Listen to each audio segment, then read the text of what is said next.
At a quiet naval memorial by the sea, Caroline Hepburn arrives just after dawn with a single flower and a lifetime of unspoken memories. She isn't here for attention, just to honor her father, a fallen Navy officer whose name rests among hundreds etched in stone. But as a school tour disrupts the silence and curious eyes notice her quiet reverence, something shifts. Whispers pass, a connection is made, and the harbor itself seems to pause. What begins as a private moment of remembrance becomes something much more, an unexpected tribute that stirs both the living and the legacy of the lost. How does one woman's quiet visit awaken a ship, its crew, and the heart of a nation watching in silence?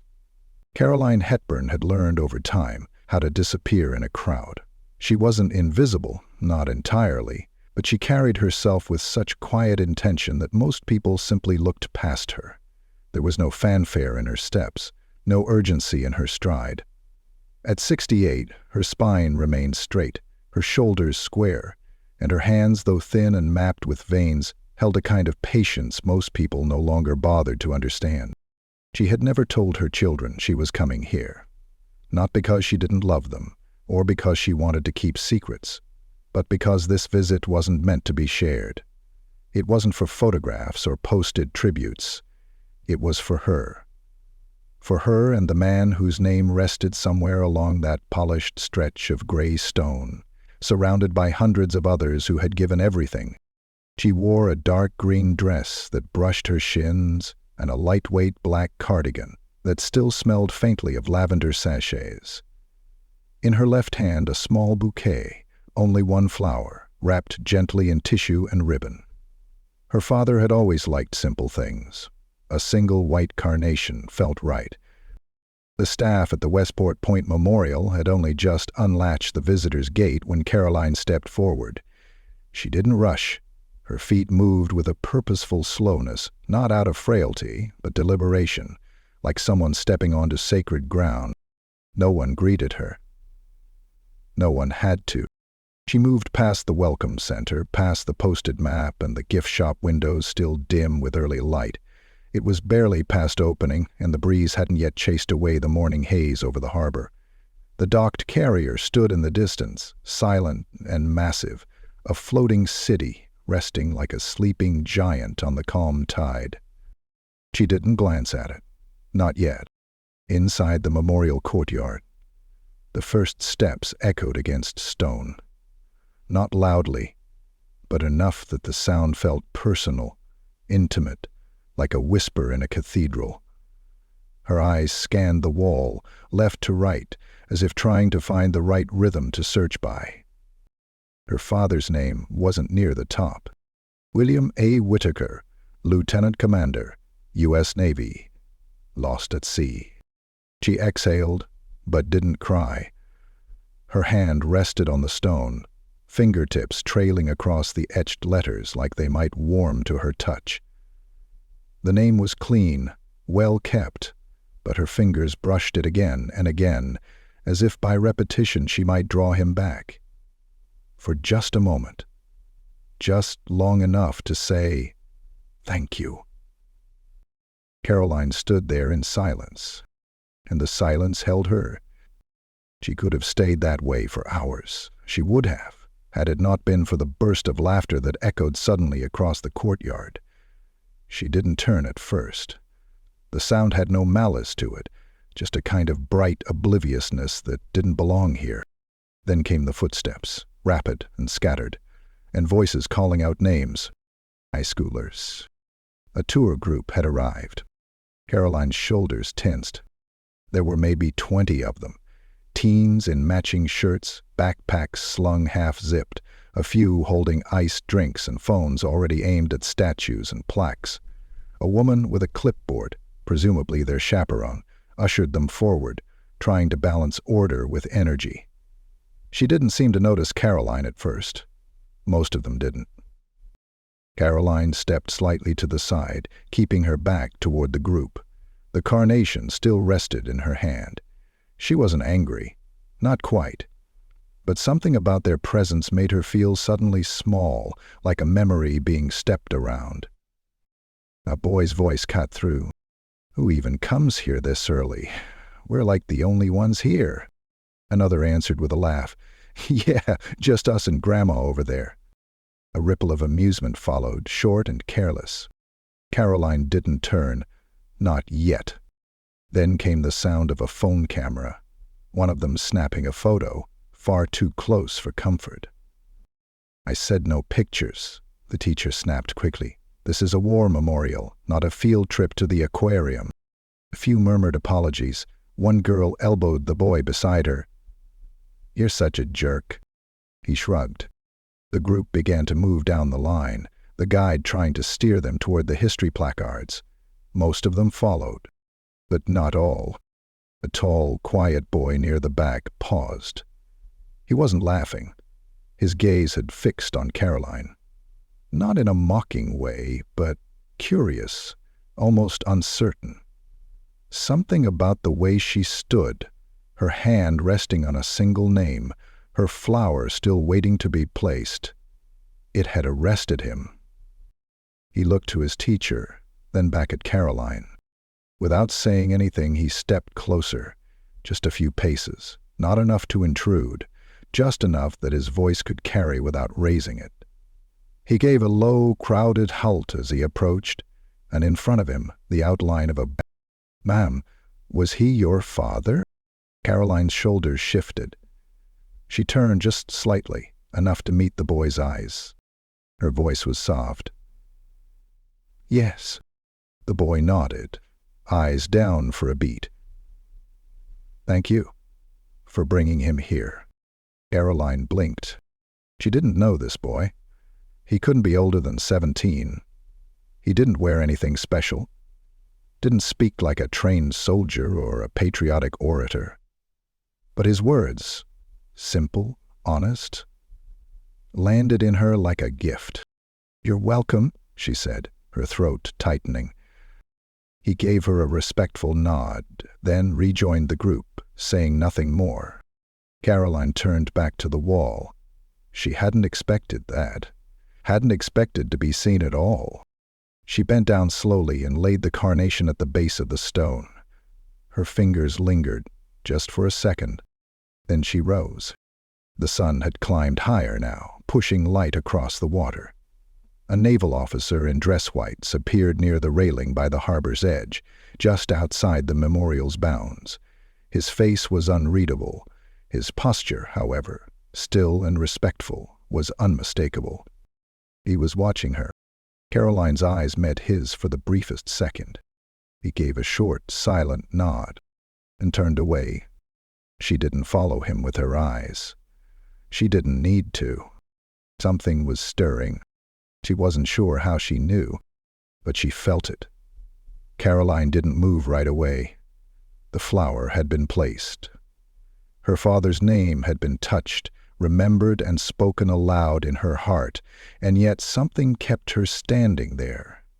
Some unseen thread that tugged at her feet and said, "Not yet."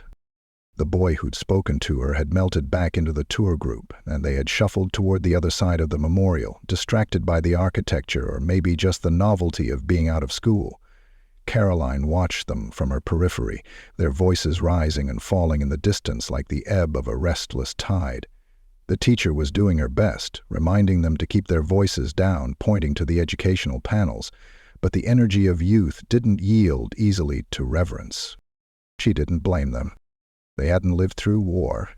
They hadn't waited at the front door every evening for a father who never came home. They hadn't watched their mother iron the same uniform shirt over and over again, not because he'd wear it again, but because it made her feel close to him. Caroline closed her eyes. The memory swept over her like a current. The house had always smelled like starch and tobacco. Her father smoked a pipe, always the same cherrywood bowl with a crooked stem.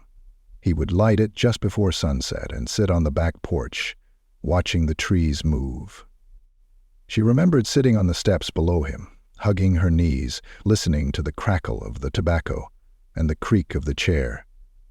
He didn't talk much after he came home from sea, but when he did, he told stories that wrapped around her like blankets. Stories about dolphins riding the ship's wake, about men singing on the deck in the dark, about letters arriving late and still being read with tears. She remembered the gold watch he gave her on her 12th birthday. It was far too big for her wrist, but he told her she'd grow into it. That watch was buried in a drawer now, unwound and quiet, but she still dreamed of it ticking. The last story he told her was about a place he wanted to take her. It was some coastal town. He never said the name, but he described it like a painting. White sands, sharp winds, and a little diner near the pier that made the best lemon pie on the East Coast. "Someday," he had said, placing his hand gently over hers at the kitchen table, "we'll go there, just you and me." He never got the chance. 3 weeks later, the telegram came. Her mother never sat in that chair again. And the pie? Caroline had grown up without ever tasting it. She tried lemon pie once in college and cried so hard she had to leave the cafe. She told no one why. Her father had been 39 when he died. She had lived nearly twice as long as he had. Caroline opened her eyes again. Her breath caught. She wasn't alone. A man in a park ranger's uniform stood a respectful distance away, hands clasped behind his back. He was young, mid-20s maybe, with a clean shave and that slightly unsure stance of someone still getting used to authority. His name tag read Jackson. "I'm sorry to interrupt, ma'am," he said gently. "I just wanted to let you know that the grounds will get busier soon. A second group is arriving in about 15 minutes. Caroline nodded. "Thank you." Jackson hesitated. "You're welcome to stay, of course. I just thought you might prefer the quiet." She looked at him, surprised. "That's very considerate of you."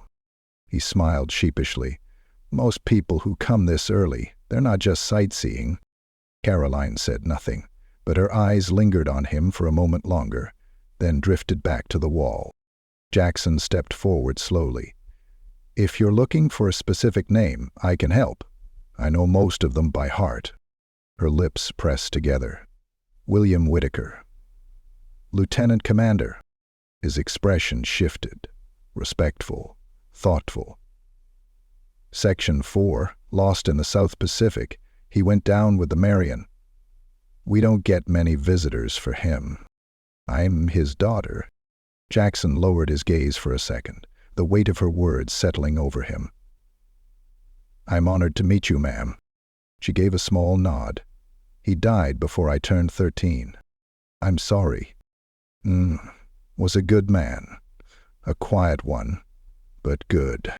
Jackson stood quietly with her, not speaking, not fidgeting, just being present. It was rare, Caroline thought, to find someone so young who understood how to hold silence without fear. Then, faintly, a chime rang across the harbor. The hour. She hadn't realized so much time had passed. Jackson spoke again, softer this time. "Did you know the carrier out there was named after his ship?" Her brow furrowed. "No." He motioned toward the harbor. "The Marion Whitaker, commissioned 10 years ago. It's on station this month. Sometimes the crew sends someone up here. A quiet visit usually, not official." Carolyn's mouth opened slightly, but no words came. "My uncle served on the Whitaker," Jackson added. "He used to tell me stories about the original, called it the one ship that never came home, but still watches over everyone else." Carolyn's throat tightened. "Would you like a moment alone?" Jackson asked kindly. She nodded. He turned, began to walk away, then paused. "If you do decide to stay a bit longer, you might want to step closer to the edge, just after the next hour. The ship does something small, nothing official, but, well, sometimes the crew likes to remind the harbor who she's named for." Then he disappeared behind the stone archway, leaving Caroline once again in silence. She looked out toward the water. The ship was still there, still unmoving, still quiet, but now it felt different. not like a sleeping giant, more like a guardian. And as she stared, she felt it again, that thread pulling gently on her feet, saying, "Not yet." The flower remained at the foot of the wall, the white petals stirring in the soft breath of the harbor wind. Caroline hadn't moved from her spot. Not really. A step here, a turn there, but always within arm's reach of her father's name.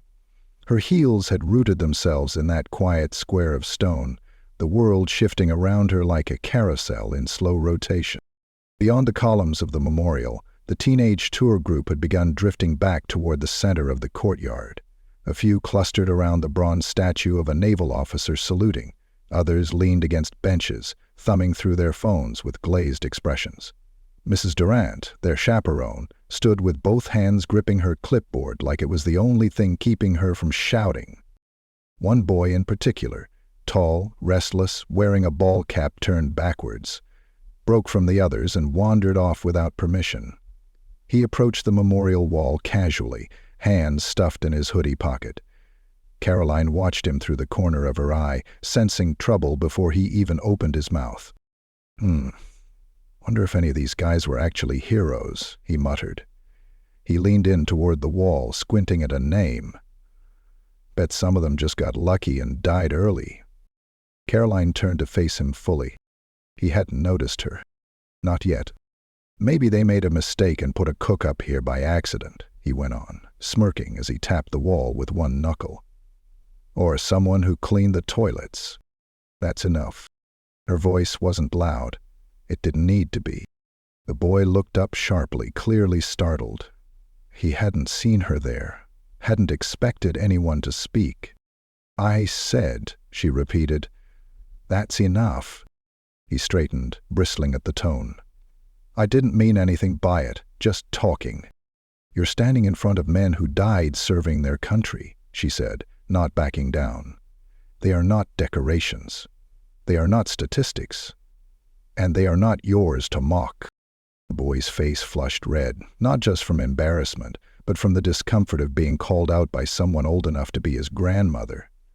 His eyes flicked toward his friends, then back to Caroline. "I wasn't mocking anyone," he mumbled. "You were," she said calmly. "But you didn't know better. Now you do." He opened his mouth to retort, but something in her eyes stopped him. There was no fury in her gaze, no moral posturing, just an unwavering steadiness that cut deeper than anger could. A few feet away, another student had been watching the whole exchange. Luke, the same quiet boy from earlier. He stepped toward the disruptor, placing a hand on his shoulder. "Let's go," Luke said quietly. "Mrs. Durant's calling for everyone." The boy scoffed under his breath, but let himself be pulled away. As he walked off, he cast one final glance over his shoulder, half defiant, half confused, and then rejoined the group. Caroline turned back to the wall, her composure outwardly intact. But inside, her heart was pounding with the slow ache of memory and the sting of that boy's careless words. She knew he didn't understand. How could he? But still it hurt. She stared again at her father's name, as if it could somehow pull the insult away and dissolve it back into the quiet. Behind her, she heard soft footsteps. "I'm sorry about that." It was Luke. Caroline turned slightly. "You don't need to apologize for someone else." He shifted awkwardly, eyes down. "I know. It wasn't right." She studied him for a long moment. His voice wasn't defensive. There was no performance in his tone, just sincerity. "You knew it wasn't right," she said, "and that's something." He nodded. "Was he your dad?" "Yeah. I'm glad you came today." That sentence landed heavier than he probably meant it to. It nearly undid her. "Thank you," she said, voice thinner now. "That means more than you know." He hesitated, like he wanted to ask something else but didn't know how. Then he said, "Do you think they can still, I don't know, hear us after they're gone?" She didn't answer right away. When she did, her voice was low. "I think remembering someone properly is a kind of conversation. Maybe they don't speak back the way we'd like, but something answers. Always." Luke nodded, slowly. Then his teacher called his name. He gave Caroline one more nod, then jogged back to the group. Caroline let out a quiet breath, her throat tightening. She wasn't sure how long she stood there after that. 10 minutes, maybe longer, just listening to the waves and the faint rustle of flags above the harbor. The energy had shifted again, not returned to stillness, not quite, but softened. Then, from the edge of the courtyard, she noticed a flicker of movement. The young memorial guide, Jackson, had returned.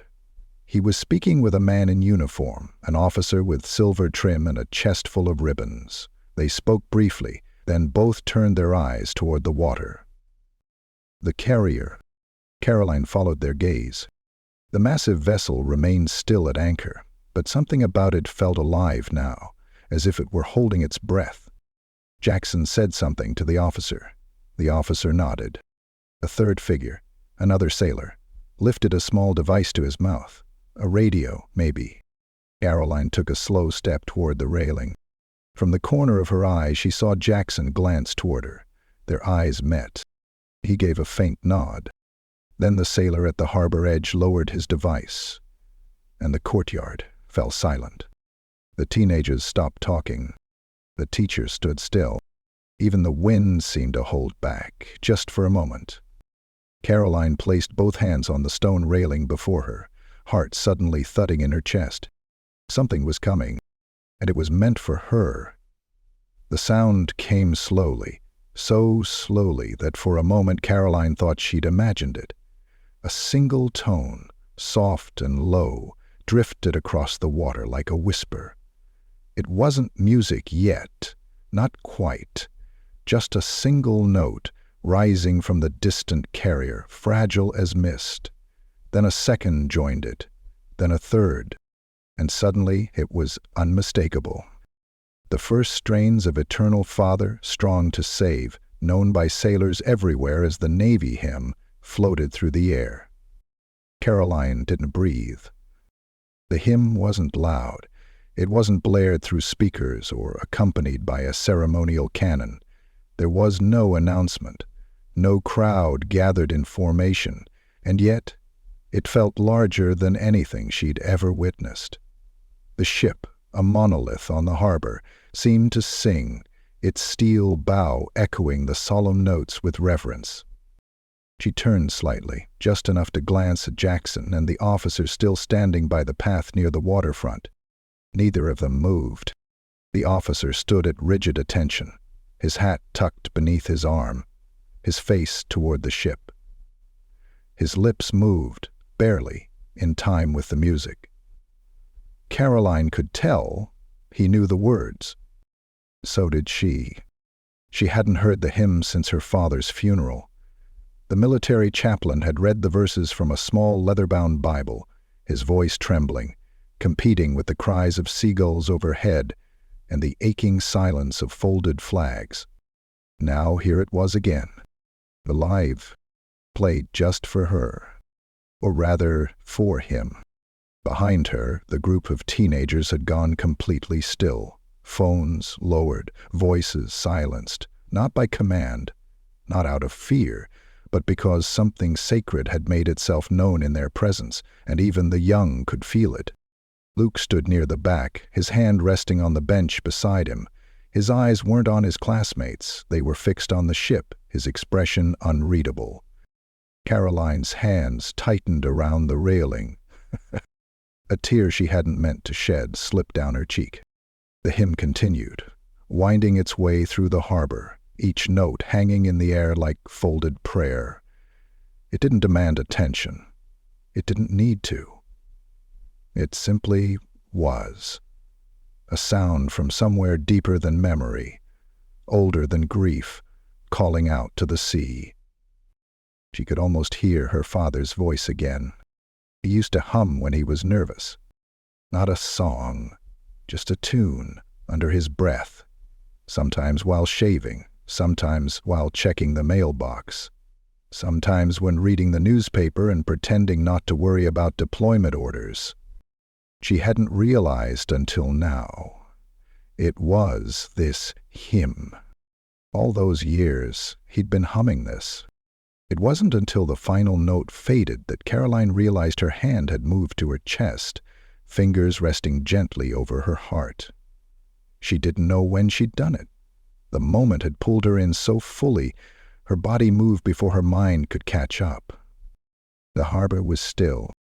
The hymn had ended, and the silence that followed was even more powerful than the music. She turned slightly and noticed that the officer at the dock had raised his hand in a slow, deliberate salute. Caroline blinked again, her vision clouded by tears. But the gesture was unmistakable. Salute. Not for the crowd, not for the tour group, but for the name etched in stone, and the daughter who had come to stand beside it. For a moment, no one moved. Then the teacher, Mrs. Durant, took a slow, uncertain step forward. She didn't say anything. She didn't need to. But Caroline noticed the way her shoulders softened, the way her gaze shifted toward the memorial wall with something like remorse. Perhaps she had heard what that boy had said earlier, or perhaps she simply recognized now that this visit was not like the others. One by one, the students began to file past the wall again, this time slower. Some walked silently. Some paused at the base of the names, offering a small nod.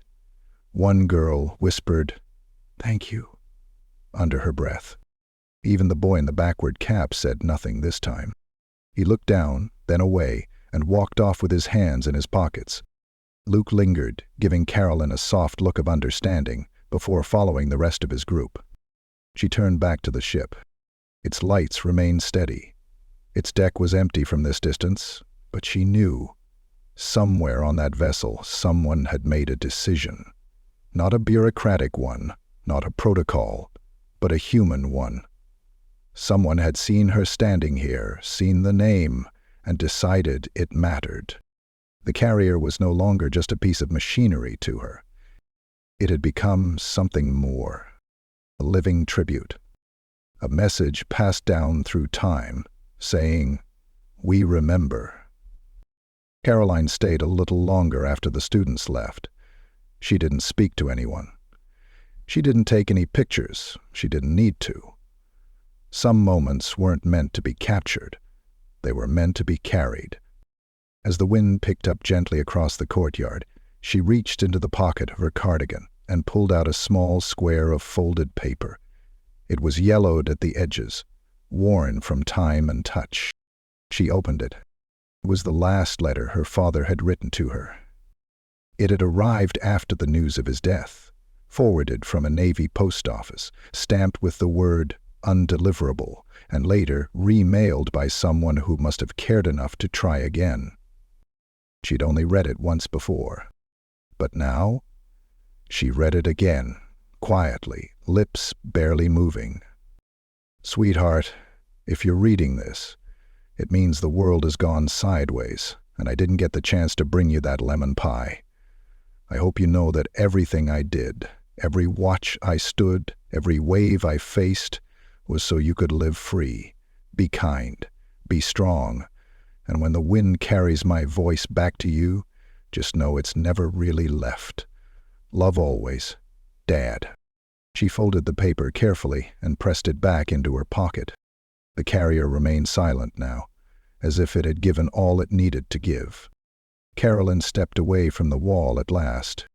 Her legs were steady. She had come here to remember her father. But somehow, she had been remembered too. Caroline descended the stone steps from the memorial with the hymn still resonating in her bones. It was the kind of sound that didn't leave your ears, even long after it had faded. It hung in her chest like an echo, woven into the beat of her heart and the breath in her lungs. She didn't speak. She wouldn't have trusted her voice anyway. The silence that had followed the carrier's tribute still held the harbor in its palm, as if even the breeze was reluctant to let go of what had just occurred. She paused near the lower railing that overlooked the water. The sunlight was brighter now, reflecting off the surface in soft diamonds. A low tide pulled gently against the wooden piers, rocking the buoys as if in mourning or in prayer. From this vantage point, she could see more of the ship. The Marion Whittaker was as majestic as it was quiet. Her steel-gray hull stretched long and unyielding, her antennae and comm towers rising like cathedral spires into the blue. She had none of the flash of parade ships, no banners, no noise, but she stood watch over the harbor like a sentinel with an unblinking eye. Caroline leaned forward against the iron railing, both hands wrapped around it, her knuckles white with something she couldn't name. A movement caught her eye. On the flight deck, far in the distance, a lone figure had emerged.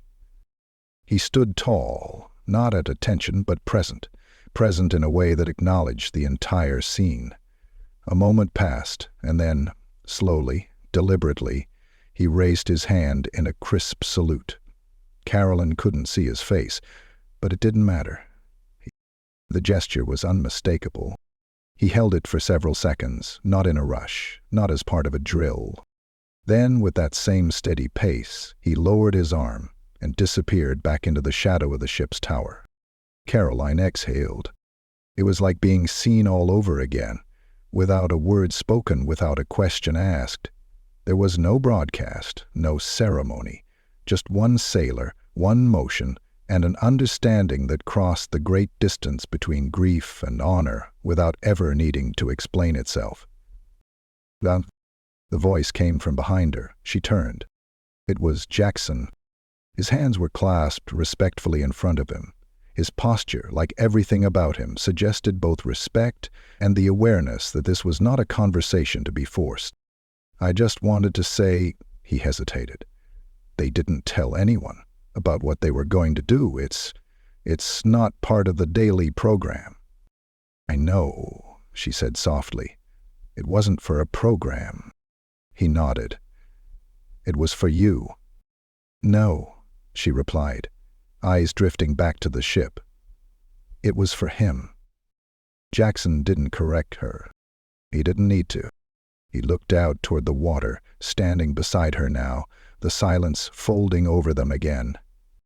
"Captain Ellison is in command of the Whittaker," he said after a long pause. "He's particular about certain things.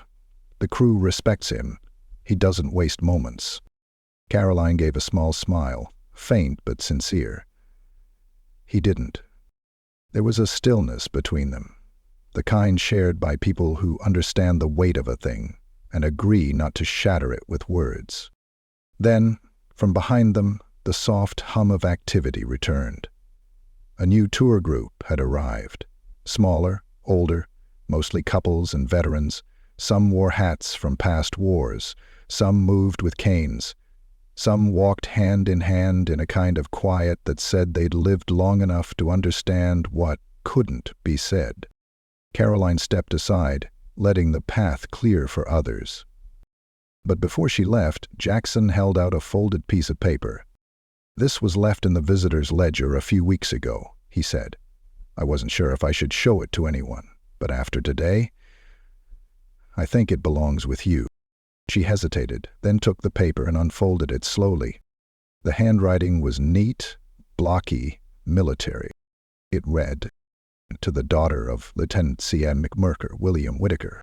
We were with him when the ship went down. He kept the engine room steady while the rest of us got topside. We didn't all make it, but because of him, I did. He saved more than a ship. He saved us. He never yelled, never showed fear. He just told us to go, and we did. Thank you for bringing him here. He still watches over us. S. Donner, Machinist's Mate, USS Marion." Caroline's hand trembled slightly as she read it again. She didn't know this man. She had never heard his name before, but in just a few words he had filled in a piece of history she had lived without her entire life.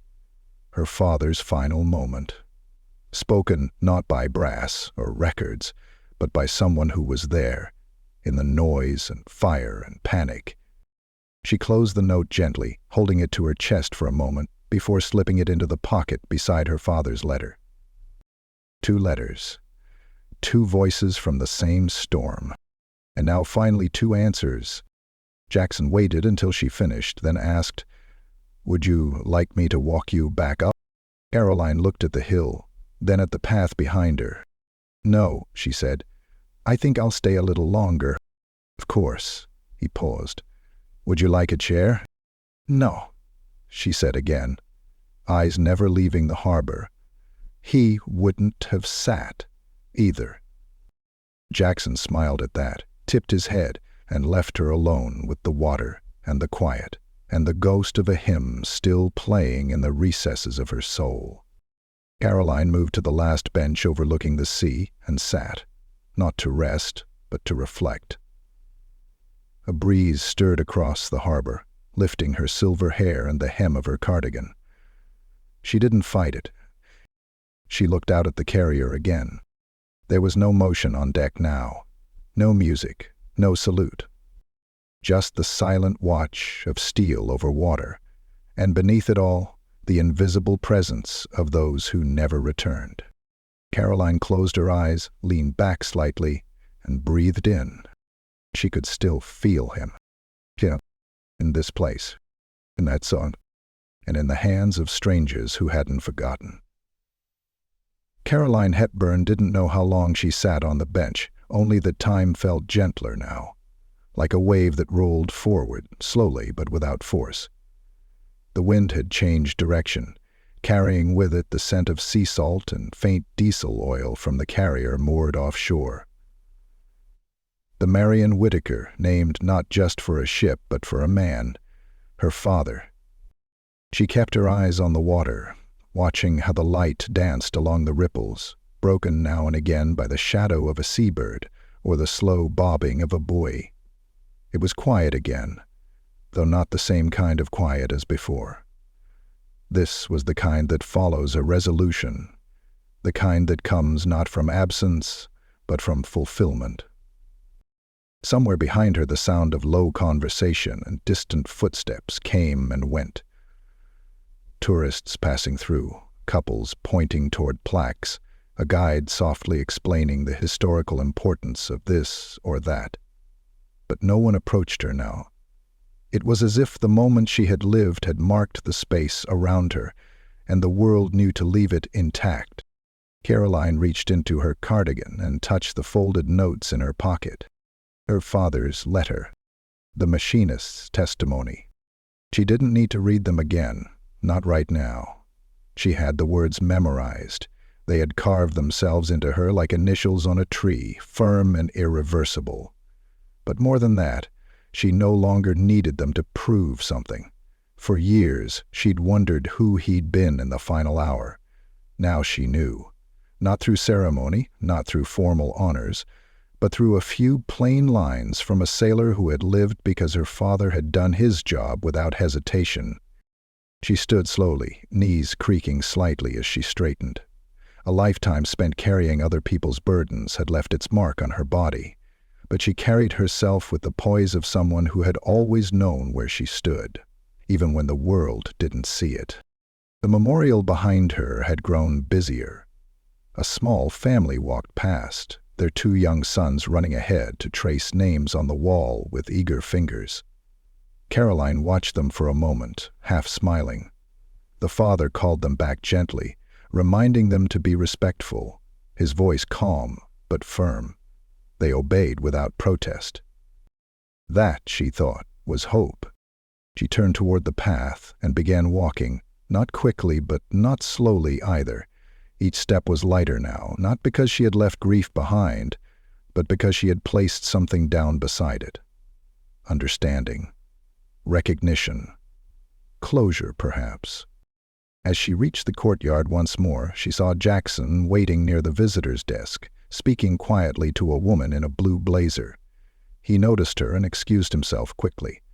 "Rusty, I wasn't sure if you were still here," he said, his voice quieter than before, as if instinctively softening it to match the moment. I was, she replied. I needed a little more time. Jackson nodded. Of course. They walked in silence for a few steps before he asked, Would you like to leave a note for the crew? They keep a private guest log, for families of the names on the wall. Caroline hesitated. What would I say? Whatever you like. It doesn't have to be long. They walked back toward the administration area, where Jackson handed her a simple navy buhl folder.